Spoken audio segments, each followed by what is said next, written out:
Hello everyone, no introduction needed. I'm SUPR, and on episode 2 of my never-ending Rainbow Six Siege series, I want to talk about attacker repick and how it will affect competitive play, if it will affect competitive play, and look at some games from Invitational where it could have potentially made a round difference. First off, you might be asking, what is attacker repick? So let's watch this short video where they try to explain it a little bit. Courtesy of Defenders Ubisoft. have always had a big advantage. They can choose the objective and build a team around it. But as an attacker, you can only guess the objective when you're selecting your operator, and that can limit your options. We want attacking lineups to be more varied. We want to let you pick operators that could have been considered too risky to bring before. During preparation phase, you will be able to open the repick menu. It is essentially the same menu as in planning phase. From there, you can change your operator, your loadout, and your spawn location. You can make changes as many times as you want before action phase starts. To help you take decisions quickly, we are introducing a new version of the team header. It displays more information about you and your teammates so you can all adjust your choices. Operation phase will be more meaningful for both teams. In attack, you will have to decide if you should risk your drone to get intel and counter defenders, or keep it for action phase. In defense, you might want to bring more intel denial. Essentially, we want you to be able to be as creative in attack as you can be in defense and come up with crazy strategies. So, obviously, what we see there is Ubisoft is hoping that the attacker repick introduces more lineup variations, more creative attacks. And if we read right here, it also says, we wanted to address a change that will affect Pro League. With the introduction of attacker repick, we will be removing 6-pick and reveal phase. So now, there'll be no reveal phase, so the attackers won't know the lineup of the defenders won't know the lineup of the attackers, and there is no 6-pick. So for the defenders, the lineup you decide to pick going into a round is the lineup you have. So there's no more hiding operators.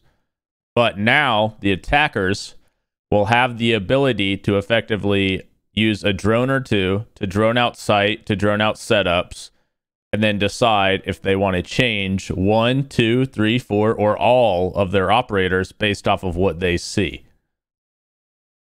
On paper, this sounds extremely overpowered for attack, especially when you consider that the current meta in Siege is leaning attacker favored. This seems like it's going to point it even more so on the attacker side. Now, from a viewer perspective, is that good? I would say probably. It makes it more interesting to see faster attacking, more gunfights, cooler kind of tactics.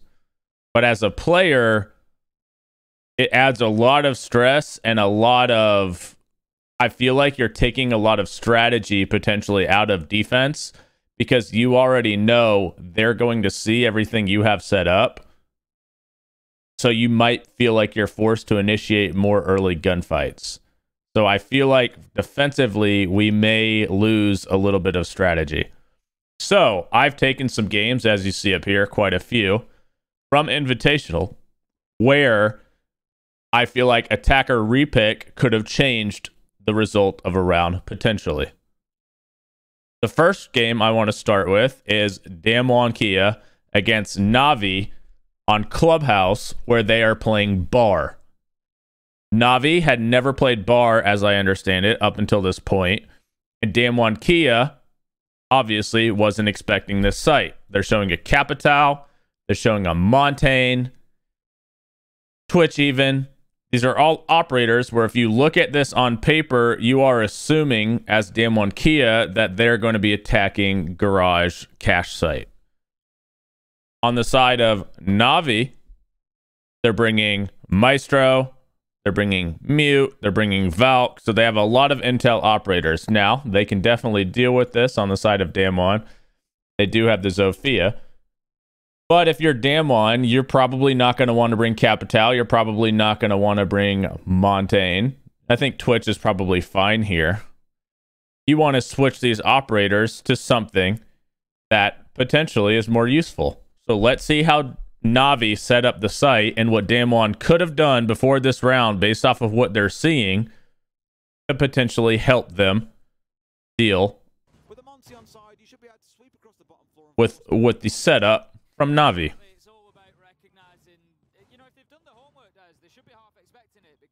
So we see the double reinforce on the walls.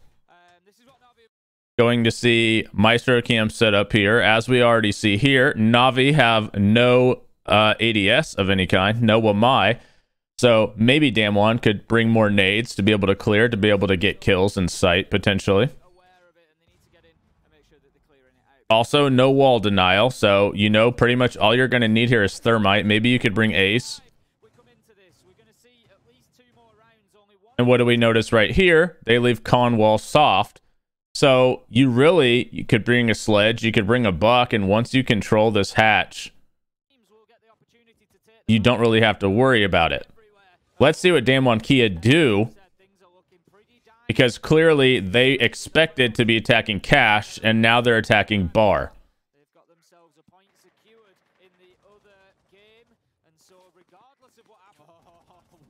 Keep in mind, we also see a Valkyrie, and Damwon could have gone IQ. I feel like a lot of the time, you don't necessarily need to bring IQ, but they could have decided to go IQ, because as we see from Na'Vi, there's no ADS, no Wamai, so they don't really need the clear.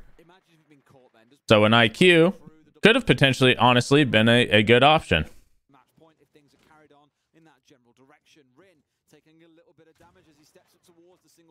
So Ren's going to have to use an impact on that con wall, and now that's one impact less that they're going to have to be able to clear a Maestro in sight, which, honestly, using this lineup, they will just not be able to clear.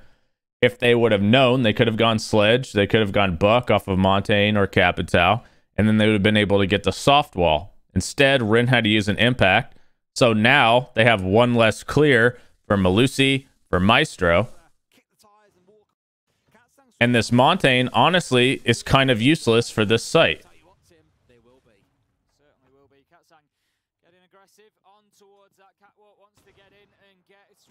And as we see, already a minute goes through, and Damwon are struggling to even take control of Cash for a Bar defense. Katsang realizes there's really nothing he can do here with Montaigne. They've already taken control of Cash, so he's going to fall back. And here's one of the Maestro cams we talked about that they're going to need to clear. So Katsang going to rotate now to Lounge. We have Thermite likely going to come open up this Lounge wall. As you see, they are red pinging this Maestro cam. So Ren is going to need to take care of that. Ren's above right now. So it looks like Woogie Man will hold the top flank. Ren's going to have to rotate down to clear that Maestro, but as we already know, he will be unable to clear the other Maestro, and the Capital smokes will effectively be useless. We're already down to 1 minute now. So finally, this wall is open, but now we run into the problem again. Ren needs to clear the Maestro. There's a shield here that they're not going to be able to clear. They could potentially maybe flame it, make Secretly fall back, but he's smoked, so he's going to still have this ability to smoke. So they're throwing flashbangs. And that's fine. Ren's going to clear this Maestro, but as we know, now they can't clear the shield. And the Capital Flames are maybe useful to cut off the smoke there, but essentially he's not going to be able to use the smokes to do anything. So now Smoke, because he feels safe, can just continue to smoke the plat. As we see, Damwon stalling out completely, still a 5v5 at 30 seconds, unable to clear anything, as we see a Maestro cam right there. There's also still Valk cams around the map. Still have a shield. We know there's a Malusi in the hall there. Still top control. And Damwon effectively almost have already lost this round at 30 seconds left in the round still. They're not able to push. They're not able to clear. There's going to be intel on them the entire time. Katsang kind of just stalling out here, saying there's a shield here, and they're saying, yeah, there's nothing we can do about it. So Katsang's just going to try to walk up. We see Yas Flame. Unfortunately, his flames are even scaring Katsang that he can't plant, and now Katsang with the bomb, 10 seconds left, still a 5v5, finally going to plant, but they can't clear this shield. They know where he's planting. He's going to die from above because they have the intel, could be from the Maestro or the Valk cam. They were unable to push up Kitchen Hall because they don't have any clear for that. And now the round's already lost. It's a 4v5, the bomb's down in the middle of sight, and the round's over. And Damwon just had no chance at all. And this is a situation where if attacker Repick is available, Damwon before the round could have identified that this site is going to bar. They could have brought more clear. They could have brought a sledge or a buck so that they wouldn't have had to use clear above to open up the soft walls. They could have brought even Flores so they could just deal with the shield, deal with the Melusi, maybe even get the Maestro cams. And it probably changes the speed of which Damwon go, because Damwon is typically a very fast team, and the entire round. So with attacker Repick, effectively the ability to surprise your opponent with an off-site is completely gone. You can never surprise your opponent anymore.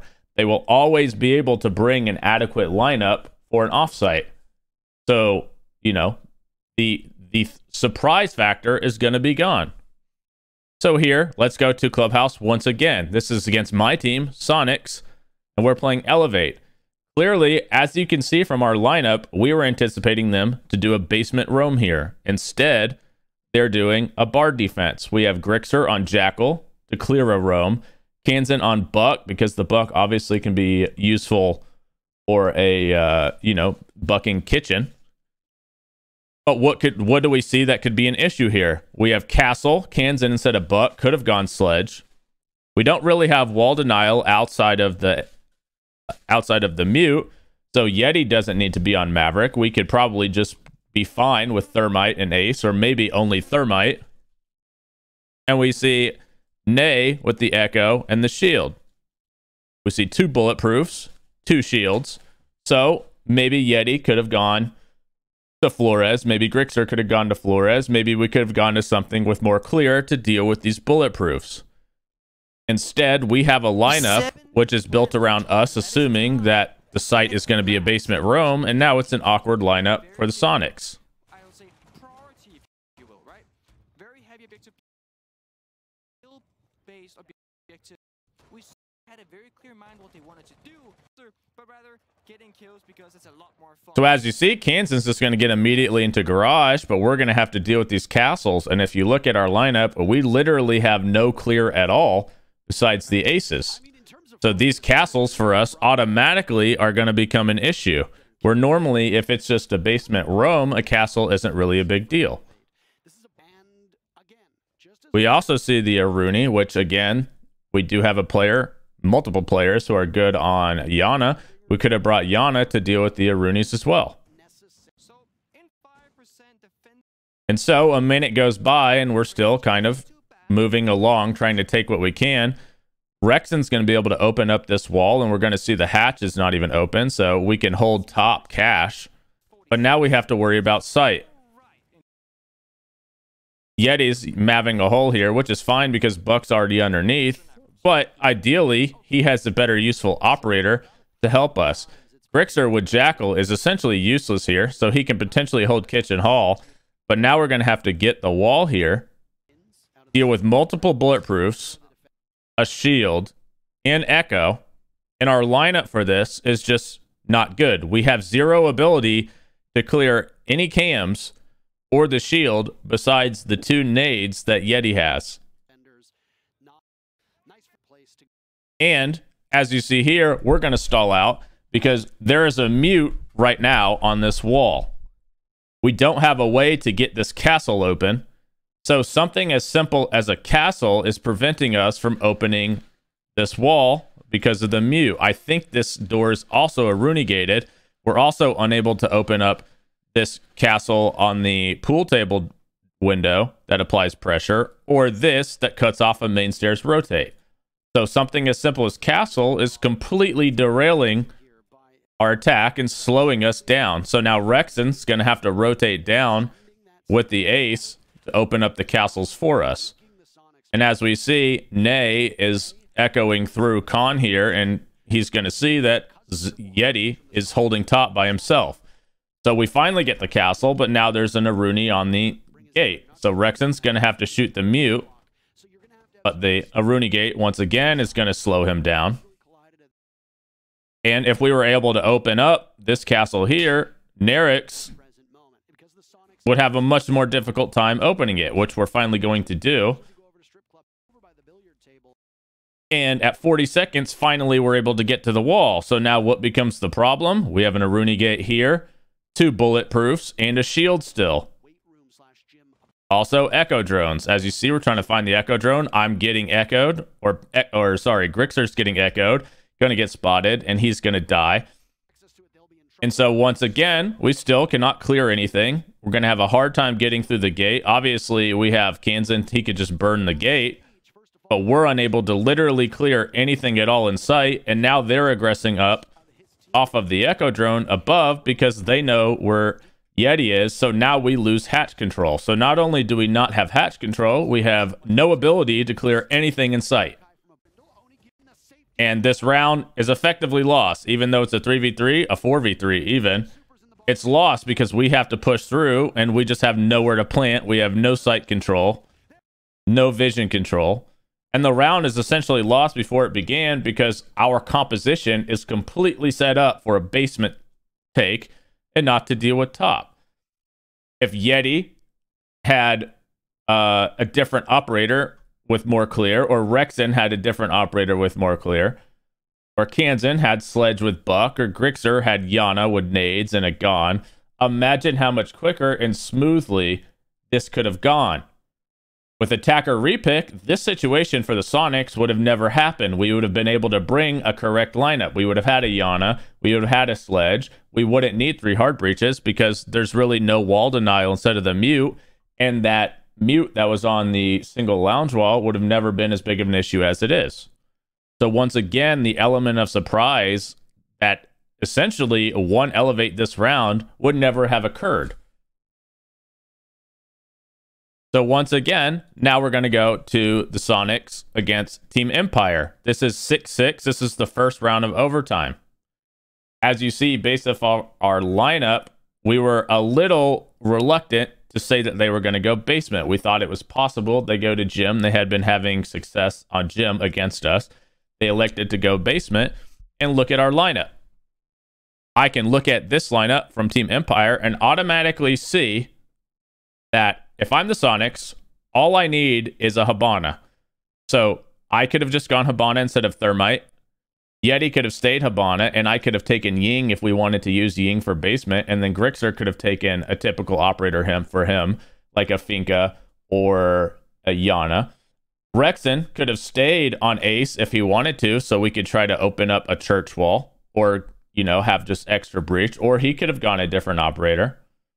And Kansan, instead of being on Zofia, because we needed clear for top, he could have been on Sledge or Buck, so that we have the ability to work the floor.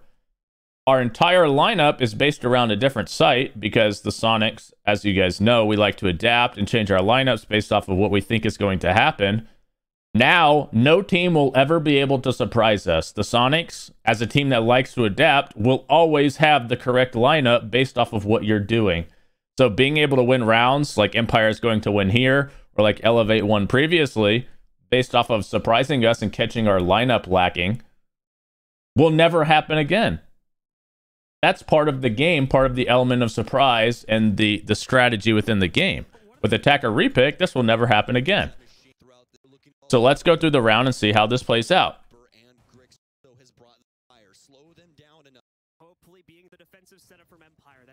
So obviously, quickly we realize that the side is basement, and Yeti's going to get the kitchen hatch.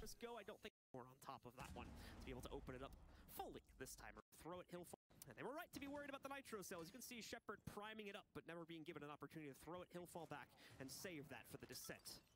Well, in typical siege fashion, the first minute and a half is usually dedicated. Then we're going to be able to open up Moto Hatch. But imagine how much faster we could do this if we just have Buck or Sledge, and Yeti or myself is on Hibana, and we're just able to open all the hatches immediately. It's a complete bunker setup from Team Empire.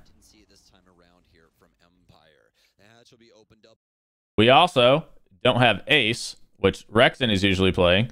So Yeti's just going to go ahead and throw some Hibanas at the wall and uses all of his pellets because he had to use them on the hatch.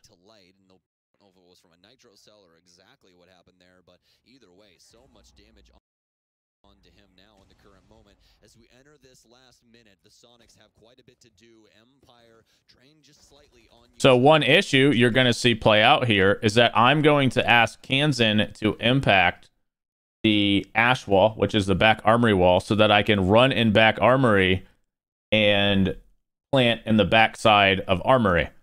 If Kansan's buck, he's able to easily buck that and clear it. Unfortunately, as we see, there's Maestro cams and Malusis that we potentially have to deal with. So Kansan also has to worry about clearing Maestro cams that might potentially give our attack away. And as you see, we stall out a little bit here. And Kansan's impact does not hit the wall. It hits one of the bars instead. So we're unable to run in back armory as we want, which forces me to drop the hatch, which in this situation, Empire has this wall reinforced. So this player, Grixer, cannot see from the hatch. And when I drop hatch to plant, he's going to be able to easily kill me. If I was able to run in back armory with the buck and with the correct operators from everyone in general, this would have never been able to happen. Also, if we had the ace from Rexen, we could have potentially been able to open up the church walls and had more options. But because we don't have the ace, we've already used our Habanas and we've already used our thermites, we don't have any other option rather to just stick with the kitchen take and try to use the Ying to give us hope. Unfortunately, as you're going to see, because this wall is completely reinforced off, they're unable to cover me and I die planting. This is another situation where the Sonics have an operator lineup set up for another site that would have never occurred had we been able to identify that the site was basement, 1, and 2, that Empire were bunkering, bringing Maestro, so we need clear. They don't have any Cade. Obviously, Cade's banned, but in general, we could have been more flexible with the hard breach here. Could have still brought the Ying if we really wanted to, but we could have brought Sledge, we could have brought Buck. We would have way more options in terms of our lineup had we known the site was kitchen. And so now, let's go to the finals between TSM and Empire and see rounds that could have been changed in the grand finals, potentially changing the result of the finals itself. So in this situation, the score of this match is 5-3 TSM over Empire. TSM also is up 1-0 maps at this point. So we're going to see that TSM are going basement and they're bunkering. Well, they're sort of bunkering, but they're extending into bakery, playing this very hard. Automatically, if you're Empire, and as you'll see, they decide not to clear into this. So essentially, Scyther does not need to be on Maverick. What could he be on? Well, what do we see that TSM has? They have Echo and they have Valkyrie. Scyther easily could go onto IQ here, especially if you're doing a top-down take, because you're not going to need Maverick. They already have Habana. We already have the Sledge that could potentially deal with castles if they want to. So really, the only thing you potentially need here is just to bring IQ against the Echo and the Valk. Now, you can maybe say Joystick doesn't necessarily need Yana because they're not playing in a Rooney, so Joystick potentially could go Jackal, or Dan could go Jackal, which, as you're going to see, actually would be very beneficial because TSM do slightly roam for this site, and Merc is actually going to be able to get a flank kill. If they're running Jackal on Joystick, who, as we know, is a traditional Jackal player, the clear goes much smoother for them, and they are going to end up losing the round because of the Echo drone, which, if they're running IQ, they would be able to deal with easily. So essentially, Empire could just bring a much more optimal lineup based off of what they're seeing.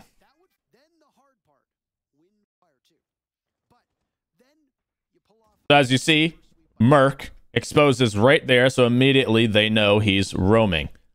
If Joystick, for instance, or Dan, or even Scyther, I think you just need a combination of Jackal and IQ, is a Jackal player, they immediately get Merc's feet, and most likely he's going to feel pressured to fall back down to site.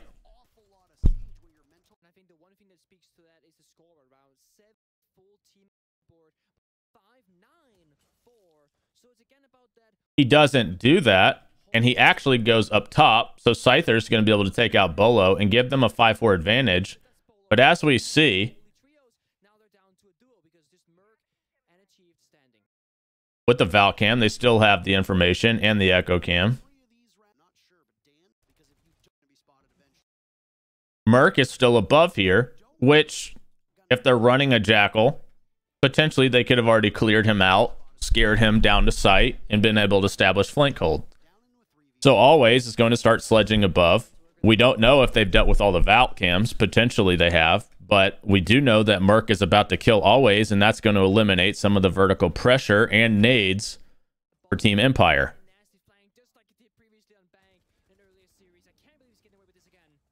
So Always is going to get taken out, eliminating some vertical pressure, and Merc plays this a little too aggressively and immediately drops, and he's going to get traded out.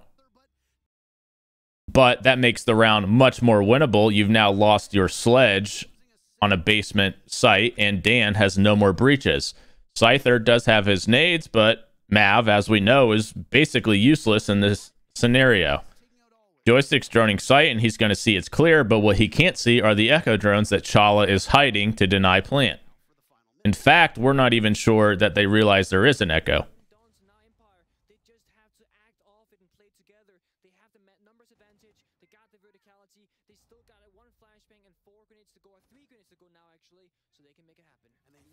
So we see the double drop into Freezer. Joystick holding for achieved on the Whitehall flank.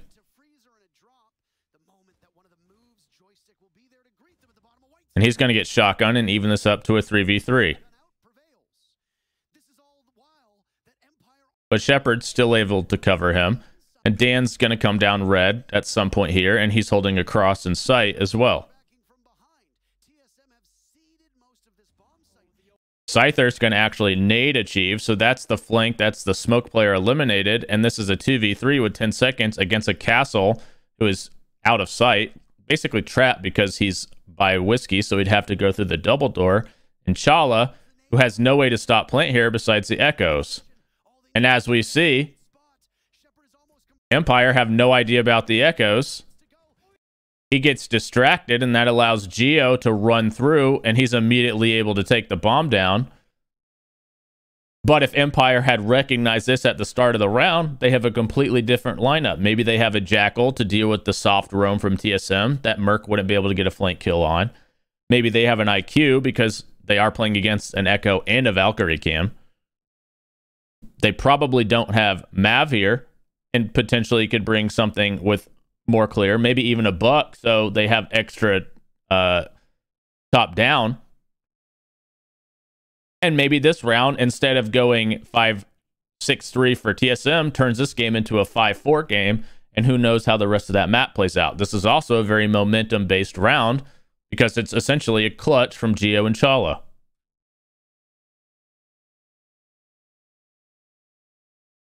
So now we'll go to Oregon, again with TSM and Empire, and this is the first round of the game. Here, we're going to see TSM show a basement roam lineup.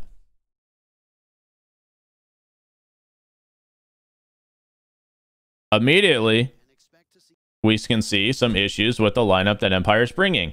They're bringing a Mav, which they don't need because the site is basement. TSM is not playing Cade, so they could essentially just be running Hibana, and then they don't even need a Thermite. They have a Hibana for the basement site. Scyther could potentially get off Flores if he wanted to because they do show mute. And they could just bring a more frag-heavy lineup, especially for a roam. They could go to a Jackal. They could go to a Zofia. They have many options that they could go to here to help deal with this roam because they already know they don't need the second breach. They could even bring, because as we see the lineup here from TSM, there's no Wamai. They could bring a Capital with a hard breaching gadget, and they could use the flames to clear out blue. They have smokes to push Freezer. They have so many options if they were able to identify the setup and the lineup from TSM. Let's see how the round plays out for Empire here. So as we see, it's a very heavy row, multiple reinforcements.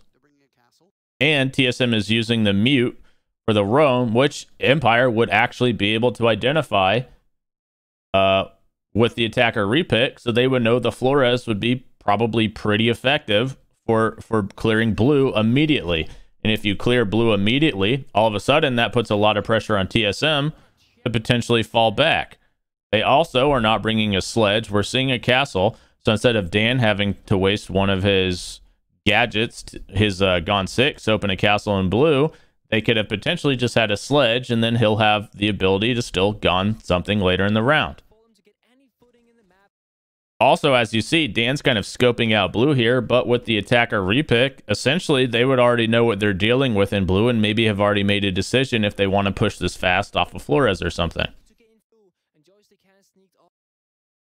So Joystick's going to clear through lockers here. The window's going to be castled, and because they don't have the Jackal, obviously they don't have exact positioning on players, and he has to be careful. He's going to pre-nade some things, but he's not exactly being droned around, although they are getting a ping, so likely the drone came from the other place.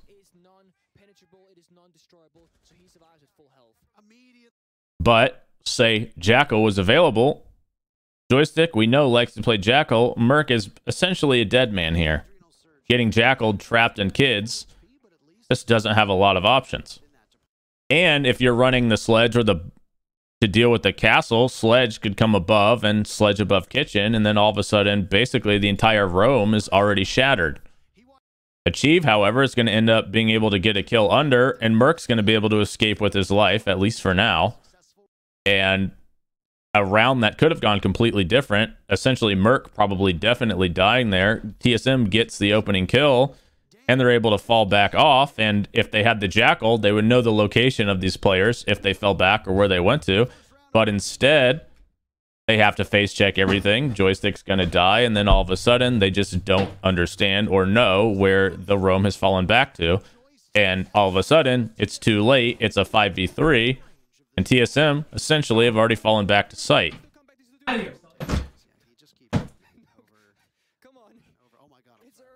And as you see, much more time being wasted from Empire as well, as they have to now face check everything and just hope that the roamers have fallen back to site, which luckily for Empire, they have. Scyther going to use his Flores drones to open up walls in sight, but they really haven't dealt with anything. Blue's still completely closed off. Still Melusi to deal with. Still a shield to deal with. All of the Melusis in sight still available. And Empire with 55 seconds, and as we see, very little drones, are basically just going to have to, you know, hope in a prayer and attack, hoping they can just get trades.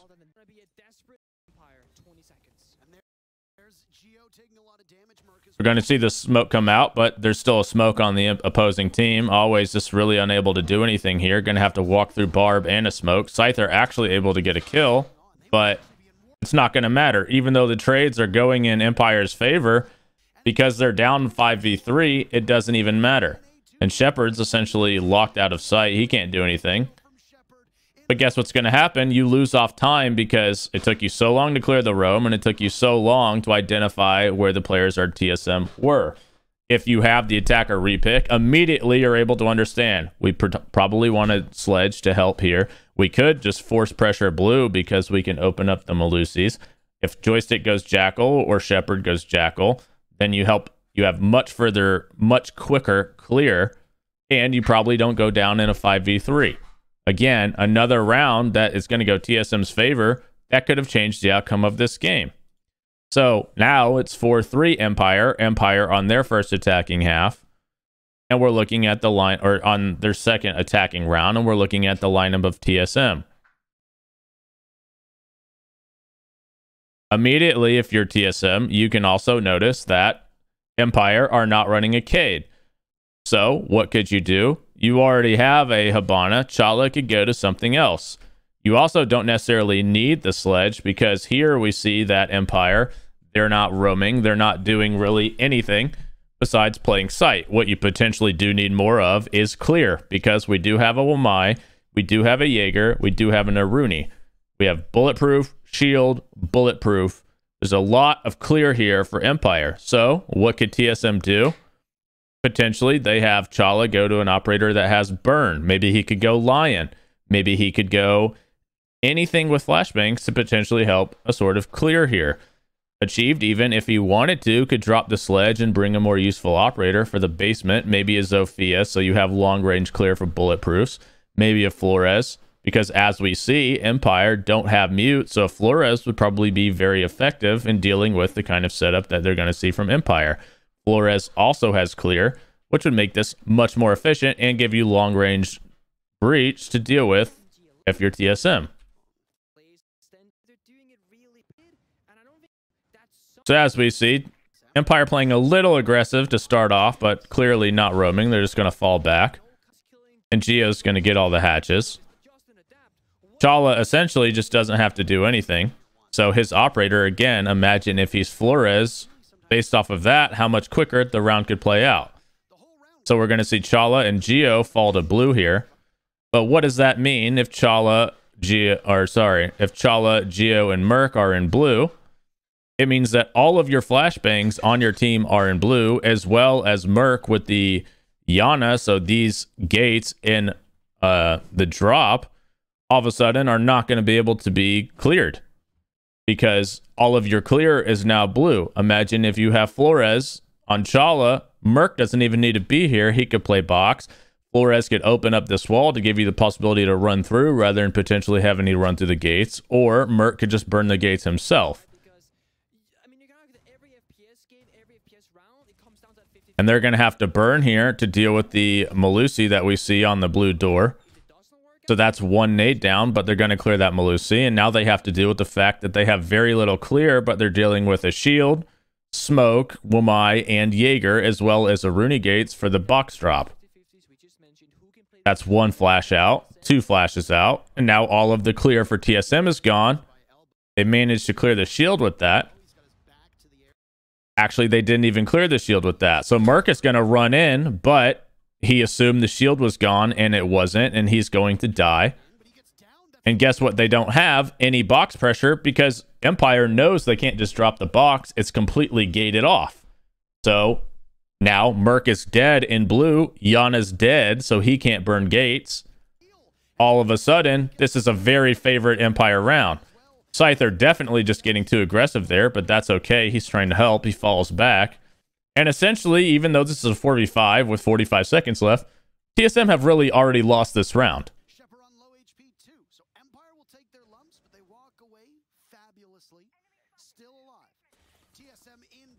So we're going to see Achieve trying to make a play backstairs, but unfortunately, because they have no clear, his nades aren't going to be able to do anything. Shepard's going to get cleaned up in blue, but there's 35 seconds left. There's both doors gated in box. They still have tarp control because Achieve's really unable to push down backstairs, and that's going to trade out into a 3v3. But the smoke still dissipating in blue.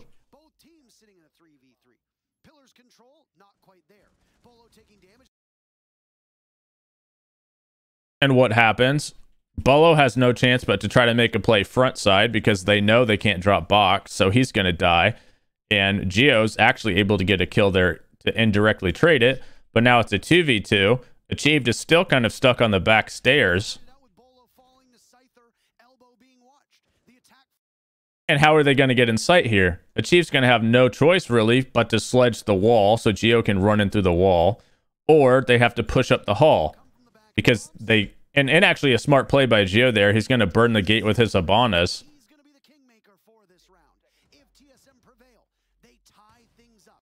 But he still can't burn this gate, and he's just going to have to run through it. He did have a flashbang, actually, so that's a little bit of a misplay, but I think they're so pressed on time, they're just in a hurry. And he's going to drop to about 20 HP.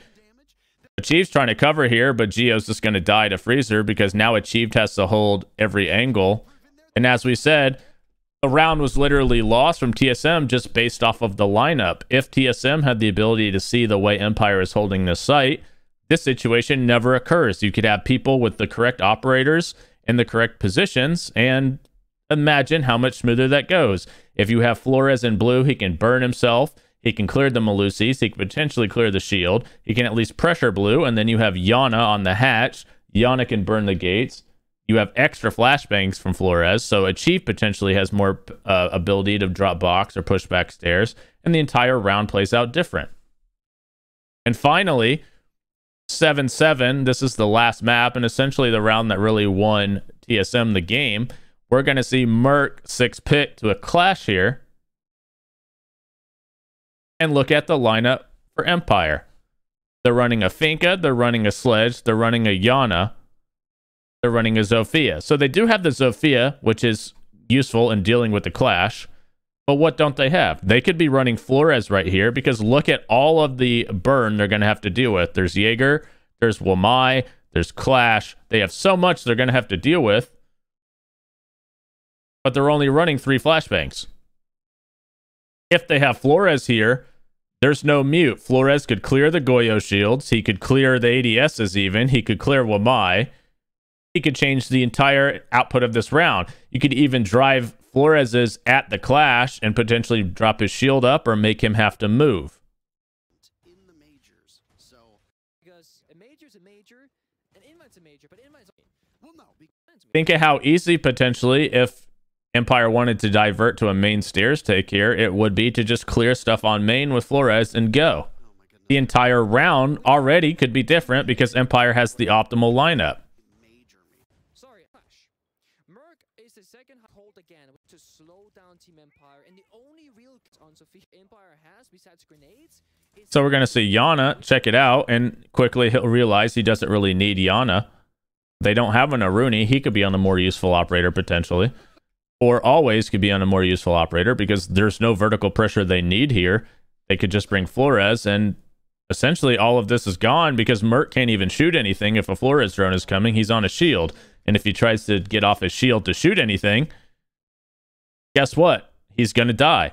So all of these Wamais that Geo is throwing here could essentially be eliminated if they're just able to clear the shield. Because why is he throwing the Wamais? To protect his shield and to protect him on red. it's all on his shoulders. And look at it. Somebody like Bolo, for example, can play behind. So Shepard's going to use a Hibana on the wall. Halfway point. Coming execute, but we've got lots of time to sit and wait and watch that. And look how much Empire is stalling out here trying to deal with this. They're trying to nade through the floor to deal with Clash. Dan's going to try to walk up red here because he knows and they know that they can't really clear the shield. They don't have the utility. Now, you could say, why is Dan underneath when he has flashbangs? And that's a good point. So they did at least have the wherewithal to bring the extra flashbangs, but the positioning doesn't make sense, right? You could have somebody who's with the push then bring Flores. And his Gone is even going to get caught, which again, Dan could have cleared himself. But all of this comes down to just not having an optimal lineup to deal with this clear. And it looks like Empire essentially are kind of scrambling, giving up on this clear. They're all trying to go under now because they know they can't deal with the top shield. Everything's getting burned. All the ADSs are coming out, or all the flashbangs are coming out, but still the shield stands. Scyther's going to be able to clear Geo on red, but that took 2 minutes, and they still didn't even clear anything, really. They just had so many flashbangs going out that it probably blinded Geo. But now they have a minute to still deal with 3 smokes in sight, another shield, the Clash. They don't have 90 control yet. He's gone. All of a sudden, TSM will trail. Though they've still managed to waste. And so Bolo can just fall back to his shield on top main, which gives him the ability to protect Study easier, and Merc is still in sight, with Cypher having the only ability to really deal with him, and I'm not sure what he has in terms of his stun still. And there's a shield here, which we know they can't burn because they already used all of their shields. Scyther potentially could come clear this shield, but that's assuming that there's not an ADS or anything to clear the shield. And that's really it. These last 2 shields is all that will be illegal for Empire to happen. He doesn't see it. He's on the ground now and might be able to get the Goyo doing some damage. And so Dan, because of the shield, feels like he's pressured to try to make a play, and Chief's going to be able to take advantage of that. And they still have to deal with Clash. They still have to deal with smokes. He has 2 now with 25 seconds, and they still have a C4. Bolo has a shield he can play on top main, so they can't take Study. As we see, there is an ADS protecting that shield, so they can't even do anything about it. And 2 players have rotated now to Study because they know they can't really push inside of maps, but unfortunately there's only 15 seconds, so what option do they really have? And because they didn't have Flores, they didn't have the clear, they couldn't do anything about Bolo on this shield. We're going to see Shepard forced to just walk in. Has to deal with Clash. They have no options. Obviously, this C4 is going to come out, and all of a sudden it's a 1v4 for always, and that's going to put TSM on 8-7 match point, and they're going to go on to win 9-7. So the question I ask you is, do you think that attacker repick is too strong? Because every round I've shown you, if the attackers essentially lost because they didn't have optimal lineups for what was being brought against them. These are all top teams in the world. Sure, not every team is going to have the capability or understanding or IGLing to make these adjustments, but all of the top teams will. So a lot of the strategy involved in defense, a lot of the surprise brought on defense is going to be eliminated. Because basically every time, if you have the understanding and you're able to identify what's in sight, you will be able to have an optimal lineup. And sure, the counter argument is, well, you're going to have to waste, 1, 2, or 3 drones to find everything in sight to see what you want to do. But I mean, really, who cares? If you're wasting 2 drones to bring a perfect lineup, you'll take that every time because you have a perfect lineup. You already know basically what you need to do, where the utility is going to be, how you need to clear it. And in a meta where the game is already heading towards attacker favored, how much more attacker favored is this going to make the game? How many results over the course of this tournament would have been different with attacker repick? Because we're eliminating any surprise at all from the defense. They're unable to hide sites now. They can't take you to a surprise site. They're unable to 6-pick to, like, say, a Valkyrie, or say on Clubhouse they 6-pick to a Bandit, or say they 6-pick to a Mute to counteract a Flores. All of that is gone. Essentially, think about it in this way. If a team doesn't bring Mute, you can now, every single time, 6-pick to Flores, and there's nothing they can do about it. If a team doesn't bring ADSs or a Mai, you could essentially every single round 6-pick to Ying or Capitao, and there's nothing your opponent can do about it. I feel like, personally, it eliminates much of the strategy from defense, and it's going to force defense to play very aggressive and just try to get picks. Because you already know, as a defense, your opponent can bring a perfect lineup to play against you. So why then would you just sit in sight and wait for everything to be Flores or wait for everything to be Capitao? And then all of a sudden, if that's a possibility, then as a defense, do you have to run Mute every round now? Do you have to run Wamai every round now? Do you have to run X and X every round now because you don't want to get countered by Flores?